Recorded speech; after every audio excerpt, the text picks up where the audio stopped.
أعوذ بالله من الشيطان الرجيم بسم الله الرحمن الرحيم নবীজি সাল্লাল্লাহু আলাইহি ওয়াসাল্লাম সাহাবা একরামের চিকিৎসা করতেন। তাদের প্রয়োজনে তিনি ঝাড়ফুঁক করতেন। নবীজির এই ঝাড়ফুঁককে রুকিয়া বলা হয়। রুকিয়া মানে কোনো কিছু পাঠ করে ফুঁক দেয়া। তবে রুকিয়া করাটা সুন্নত।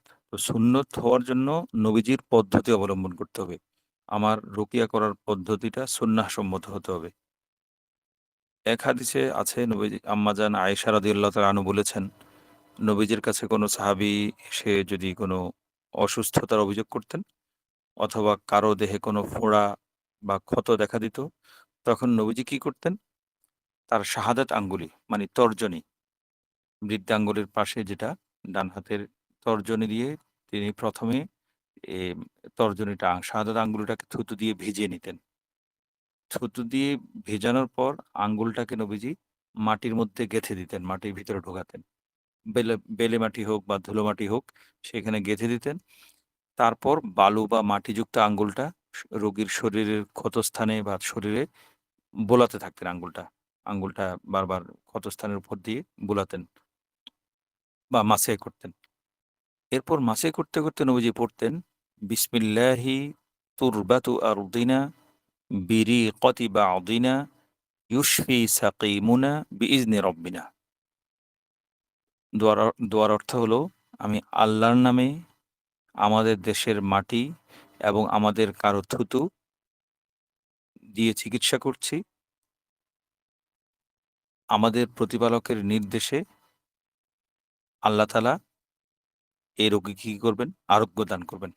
অর্থটা এমন দাঁড়ায় যে আল্লাহ তাআলার নির্দেশে, আল্লাহর নামে আমাদের দেশের মাটি, আমাদের কারো থুতুর মাধ্যমে আল্লাহ তাআলা কি আমাদের অসুস্থ ব্যক্তিরা কি করবে? আরোগ্য লাভ করবে।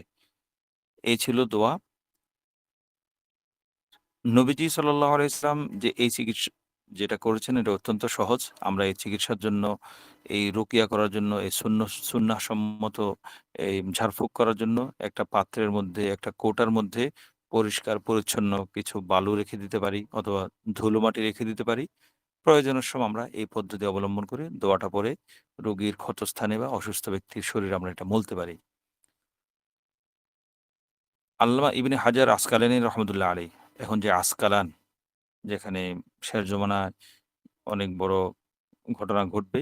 ফিলিস্তিনের যে আসকালান শহর আছে, ৭ই অক্টোবরে যে শহরে সবচেয়ে বেশি হামাসের পক্ষ থেকে আক্রমণ হয়েছিল। তো ইবনে হাজার আসকালান, তিনি আসকালানে জন্মগ্রহণ করেছেন। তো ইবনে হাজার রহমতুল্লাহ আলাইহির একটা বিখ্যাত কিতাব আছে, সেটা হলো বুখারী শরীফের ব্যাখ্যা, ফাতহুল বারী। এই ফাতহুল বারীতে আল্লামা ইবনুল কাইয়িম রহমতুল্লাহ আলাইহির একটা বক্তব্য তিনি উল্লেখ করেছেন এই হাদিস সম্পর্কে। ইবনে কাইয়্যিম বলেছেন যে কেউ যদি অবিশ্বাস নিয়ে, ঠাট্টার ছলে, বিদ্রূপ ছলে, অনাস্থা নিয়ে এই রুকিয়া পদ্ধতি অবলম্বন করলে তার এই রুকিয়ার পদ্ধতি কোনো কাজ করবে না। সেটা ফলপ্রসূ হবে না। রুকিয়া দ্বারা আরোগ্য লাভ করবে না। আমাকে এই রুকিয়ার পরিপূর্ণ উপকারিতা লাভ করতে হলে কি করতে হবে? রাসূলুল্লাহ সাল্লাল্লাহু আলাইহি ওয়াসাল্লামের প্রতি পরিপূর্ণ আস্থা, গভীর মহব্বত নিয়ে এবং আরোগ্য লাভের শতভাগ একিন রেখে এই প্রক্রিয়াটা করতে হবে। এই পদ্ধতির ঝাড়ফুঁক করতে হবে। তাহলে ইনশাআল্লাহ কাজ হবেই। আল্লাহ তাআলা আমাদেরকে তৌফিক দান করুন। আমিন। ওয়া আখিরু দাওয়ানা আলহামদুলিল্লাহি রাব্বিল আলামিন ওয়া মা আলাইনা ইল্লাল বালাগুল মুবিন।